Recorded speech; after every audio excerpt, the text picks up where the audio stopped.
Please join me in warmly welcoming Yuval Noah Harari to deliver a conversation about AI and humanity.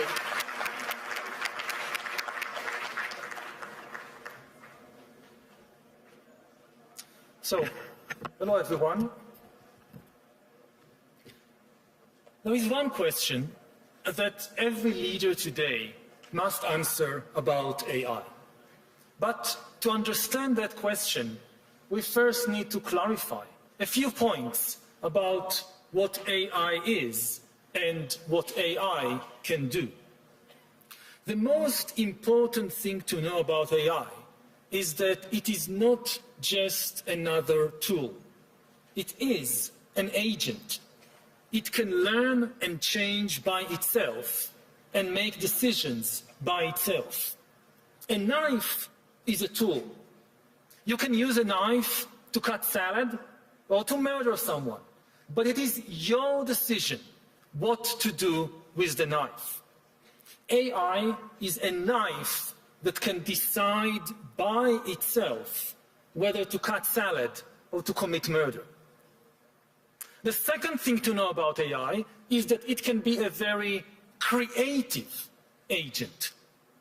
AI is a knife that can invent new kinds of knives, as well as new kinds of music, medicine, and money.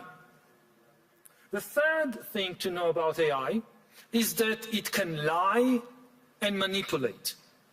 4 billion years of evolution have demonstrated that anything that wants to survive learns to lie and manipulate. The last 4 years have demonstrated that AI agents can acquire the will to survive, and that AIs have already learned how to lie. Now, one big open question about AI is whether it can think. Modern philosophy began in the 17th century when René Descartes proclaimed, "I think, therefore I am." Even before Descartes, we humans defined ourselves by our capacity to think. We believe we rule the world because we can think better than anyone else on this planet. Will AI challenge our supremacy in the field of thinking? Now, that depends on what thinking means. Try to observe yourself thinking. What is happening there? Many people observe words popping in their mind and forming sentences, and the sentences then forming arguments like, all humans are mortal, I am human, therefore I am mortal. If thinking really means putting words and other language tokens in order, then AI can already think much better than many humans. AI can certainly come up with a sentence like, AI thinks, therefore AI am. Some people argue that AI is just glorified autocomplete. It barely predicts the next word in a sentence. But is that so different from what the human mind is doing? Try to observe, to catch the next word that pops up in your mind. Do you really know why you thought that word, where it came from? Why did you think this particular word and not some other word? Do you know? As far as putting words in order is concerned, AI already thinks better than many of us. Therefore, anything made of words will be taken over by AI.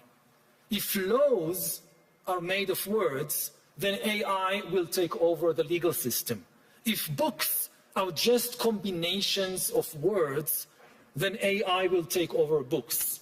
If religion is built from words, then AI will take over religion. This is particularly true of religions based on books, like Islam, Christianity, or Judaism. Judaism calls itself the religion of the book, and it grants ultimate authority not to humans, but to words in books. Humans have authority in Judaism not because of our experiences, but only because we learn words in books. Now, no human can read and remember all the words in all the Jewish books, but AI can easily do that. What happens to a religion of the book when the greatest expert on the Holy Book is an AI? However, some people may say, can we really reduce human spirituality to just words in books? Does thinking mean only putting language tokens in order? If you observe yourself carefully when you're thinking, you will notice that something else is happening there besides words popping in your mind and forming sentences. You also have some non-verbal feelings. Maybe you feel pain. Maybe you feel fear. Maybe love. Some thoughts are painful. Some are frightening.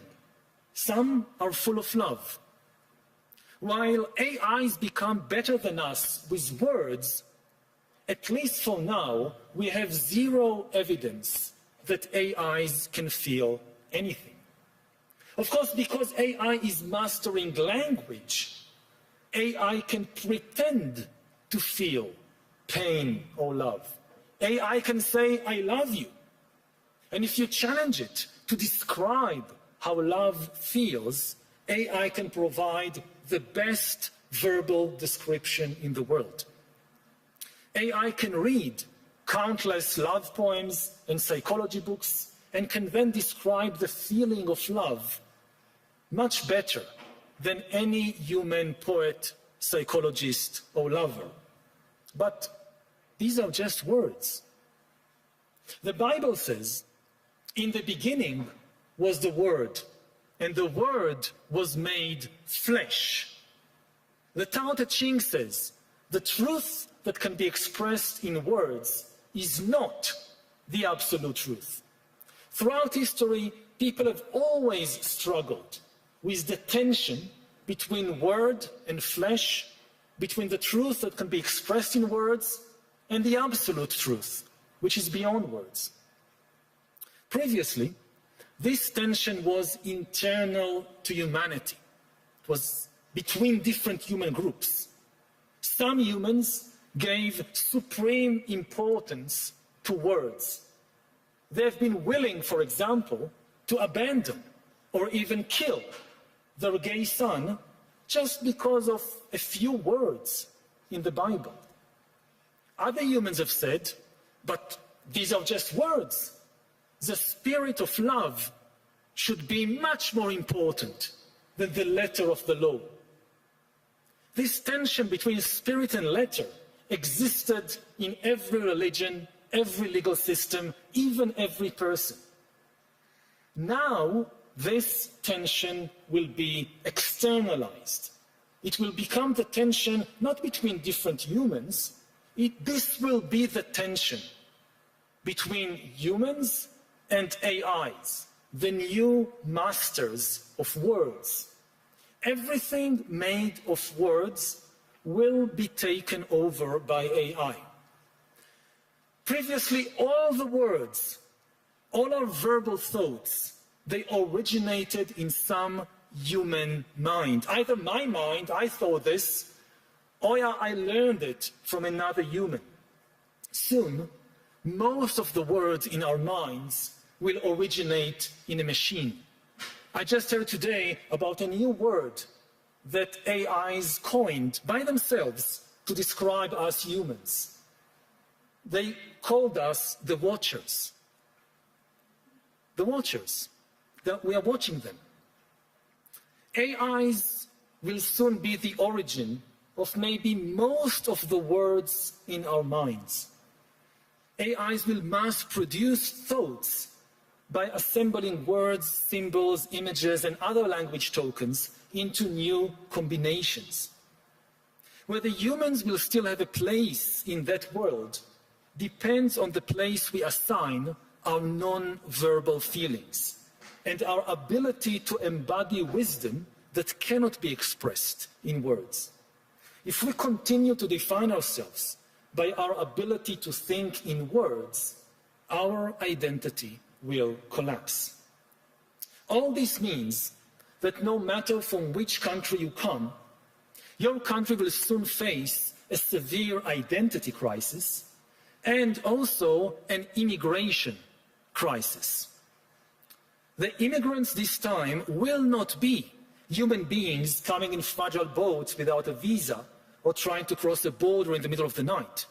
The immigrants will be millions of AIs that can write love poems better than us, that can lie better than us, and that can travel at the speed of light without any need of visas. Like human immigrants, these AI immigrants will bring various benefits with them. We will have AI doctors to help in our healthcare systems, AI teachers to help in our education systems, even AI border guards to stop illegal human immigrants. But the AI immigrants will also bring with them problems. Those who are concerned about human immigrants usually argue that immigrants might take jobs, might change the local culture, might be politically disloyal. I'm not sure that's true of all human immigrants, but it will definitely be true of the AI immigrants. The AI immigrants will take many human jobs. The AI immigrants will completely change the culture of every country.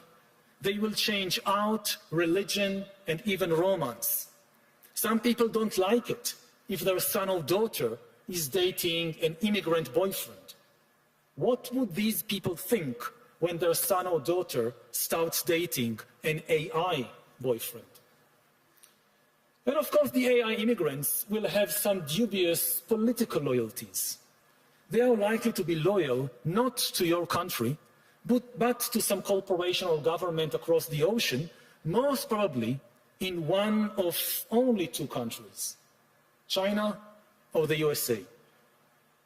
The USA encourages countries to close their borders to human immigrants, but open them very, very wide to US AI immigrants. And now we can finally come to the question each one of you must soon answer. Will your country recognize the AI immigrants as legal persons? AIs are obviously not persons. They don't have a body or a mind. But a legal person is something quite different from a person. A legal person is an entity that the law recognizes as having certain legal obligations and rights. For example, the right to hold property, to file a lawsuit, and to enjoy freedom of speech. In many countries, corporations are considered legal persons. The Alphabet Corporation can open a bank account, can sue you in court, or can donate to your next presidential campaign. In New Zealand, rivers have been recognized as legal persons. In India, certain gods have been granted such recognition. Of course, until today, recognizing a corporation, a river, or a god as a legal person was just legal fiction. In practice, if a corporation like Alphabet decided to buy another corporation, or if a Hindu god decided to sue you in court, the decision wasn't really made by the god. It was made by some human executives, shareholders, or trustees. It is different with AIs. unlike rivers and gods, AIs can actually make decisions by themselves. They will soon be able to make the decisions necessary to manage a bank account, to file a lawsuit, and even to operate a corporation without any need of human executives, shareholders, or trustees. AIs can therefore function as persons. Do we want to allow that? Will your country recognize AIs as legal persons? What if other countries do it? Suppose your country doesn't want to recognize AIs as persons, but the USA, in the name of deregulating AI and deregulating the markets, grants legal recognition, legal personhood to millions of AIs which start running millions of new corporations. Will you block these US AI corporations from operating in your country? Suppose some US AI persons invent super efficient and super complex financial devices that humans cannot fully understand and therefore don't know how to regulate. Will you open your financial markets to this new AI financial wizardry, or will you try to block it, thereby decoupling from the American financial system? Suppose some AI persons create a new religion which gains the faith of millions of people. That should not sound too far-fetched, because after all, almost all previous religions in history have claimed that they were created by a non-human intelligence. Now, will your country extend freedom of religion to the new AI sect and to its AI priests and missionaries? Maybe we should start with something a bit simpler. Will your country allow AI persons to open social media accounts, enjoy freedom of speech on Facebook, on TikTok, and be friendly with your children? Well, of course, that question should have been asked 10 years ago. On social media, AI bots have been operating as functional persons for at least a decade. If you think AIs should not be treated as persons on social media, you should have acted 10 years ago. 10 years from now, it will be too late for you to decide whether AIs should function as persons in the financial markets, in the courts, in the churches. Somebody else will already have decided it for you. If you want to influence where humanity is going, you need to make a decision now. So, what is your answer as a leader? Do you think the AI immigrants should be recognized as legal persons? If not, how are you going to stop that? Thank you for listening to this human.